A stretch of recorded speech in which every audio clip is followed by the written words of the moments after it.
बताता हूँ।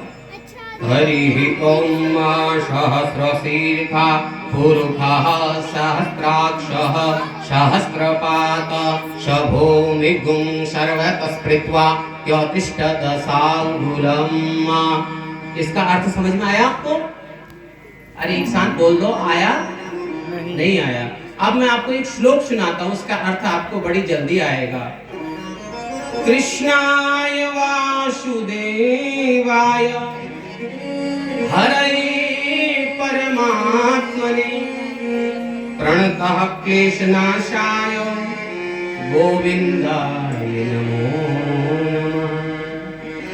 देखो, भागवत का एक श्लोक सुनाया मैंने आपको बड़े सरल भाषा में, लेकिन वेद का एक मंत्र सुनाया बड़ी कठिन भाषा में।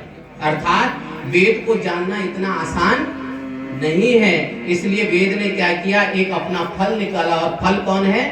श्रीमद्भागवतम शास्त्रम कलौकीरेण भाषितम। जो ताकत घी में होती है वह दूध में नहीं होती, जबकि दूध में ही घी छिपा हुआ है। इसीलिए हे नारद जी, सनत सनंदन सनातन सनत कुमार जी कहते हैं, ज्ञान वैराग्य की मूर्छा को, दुख को दूर करना है तो श्रीमद् भागवत रूपी घी पिलाइए। सुंदर फल जो भागवत वेद का, वेद रूपी वृक्ष का सुंदर फल है, वो सुनाइए, वो पवाइए। आया समझ में? आया कि नहीं? बोले जय श्री कृष्ण, जोर से बोले जय श्री कृष्ण। जय श्री कृष्ण। नारद जी की बुद्धि में बात आ गई। हाँ, अच्छा, लेकिन गुरुजी महाराज कथा कहाँ का है? पहली बात क्या है? 5 चीजों में पहली बात कथा के लिए स्थान। तो कथा कहाँ कही जाए? तो चारों भैया कहते हैं कि ऐसा है कि माता भक्ति कहाँ है? जोर से बोलिए। वृंदावन में। कहाँ है? और सनत सनंदन सनातन सनत कुमार ऋषि कहाँ है? बद्रीनाथ। बद्रीनाथ में। थोड़ा धीरे धीरे भाई, बद्रीनाथ तक आवाज मत पहुंचाओ। तो ऋषिवर कहते हैं कि हम थोड़ा सा नीचे आते हैं और माता भक्ति को कहो कि आप थोड़ा ऊपर आओ, जहां हमारा मिलन हो जाएगा वहीं कथा शुरू कर देंगे। अब माता भक्ति वृंदावन से चली है अपने पुत्रों को लेके, और सनत सनंदन सनातन सनत कुमार जी बद्रीनाथ से चले हैं। दोनों का मिलन कहाँ हुआ? हरि क्षेत्रे महाक्षेत्रे तटम आनंद नामकम। कहाँ दोनों का मिलन कहाँ हुआ? हरिद्वार में। आहा, सुंदर आनंद नाम का तट है। गंगा जी कल कल कल कर बह रही है, नव बालुका बिछी हुई है, बालू रेत। उस वक्त ऐसी व्यवस्थाएं नहीं थी, इतनी सुंदर सुंदर। उस समय की बात बता रहा हूं आपको। नीचे बालू बिछी है, ऊपर एक बहुत बड़ा पत्थर रखा हुआ है गंगा जी के किनारे। चारों भाई उसमें जाकर के बैठ गए, उसी को व्यास आसन बना दिया, व्यास गद्दी बना दी उस पत्थर को। चारों भाई बैठ गए, कथा चल रही है, सुंदर कथा चल रही है। जैसे ही पता चला कि सनत सनंदन सनातन सनत कुमार जी कथा गा रहे हैं, नारद जी प्रधान जजमान बने हुए हैं, तो सुनते ही सारे इधर उधर से, इधर से 50,000, उधर से 1,00,000 बड़े बड़े ऋषि मुनि, सिद्धात्मा, अमलात्मा, पुण्यात्मा सब कथा सुनने के लिए आ रहे हैं। क्योंकि अमृत, दिव्य अमृत बट रहा है, भागवत अमृत। सभी आए, माता भक्ति भी आई।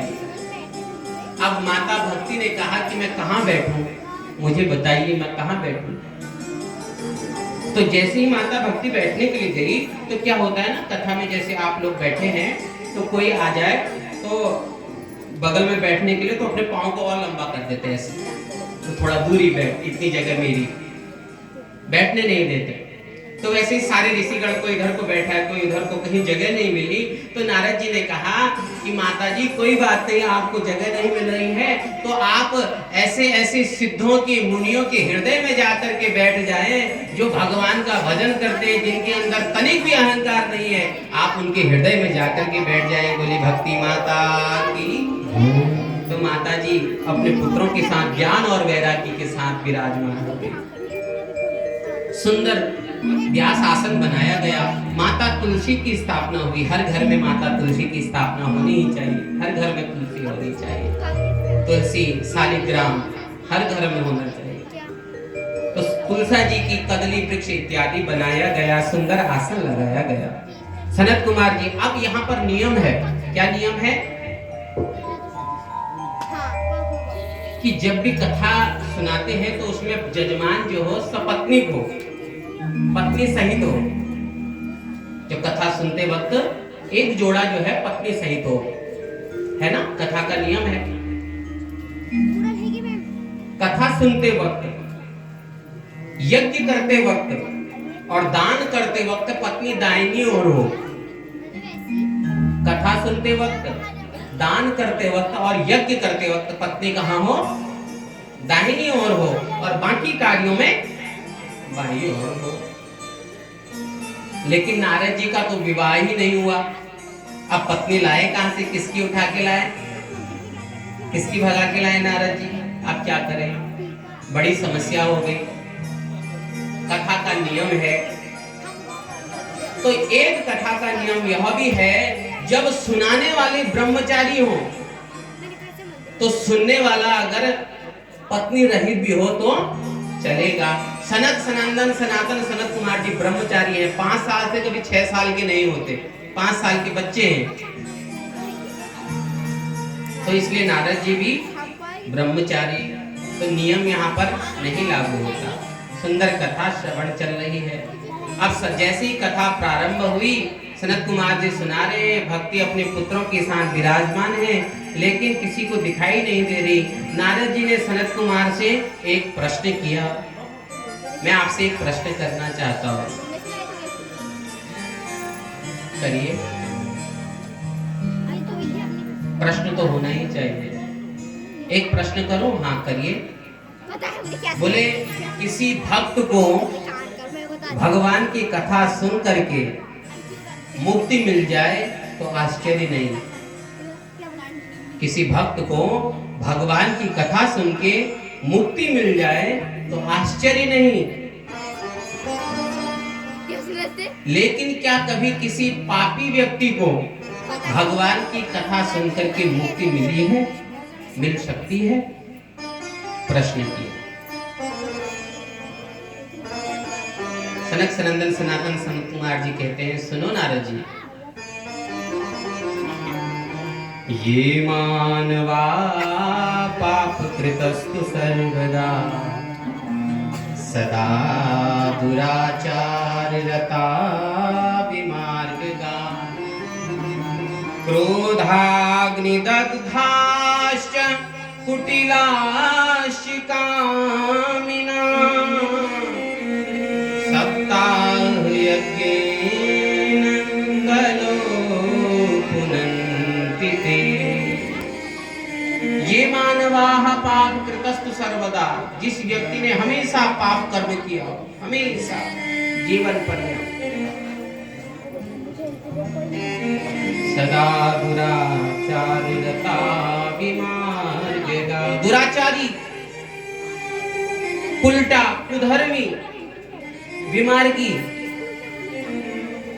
क्रोधाग्नि दग्धा, क्रोधी, जिसकी पंच इंद्रियां हमेशा क्रोध से प्रफुल्ल रहती है, कुटिलाश्च कामिना, कुटिल हो, षड्यंत्र लड़ाने में बड़ा आगे हो, कामी हो, भीरु हो, सप्ताह यज्ञेन कलो पुनन्ति ते।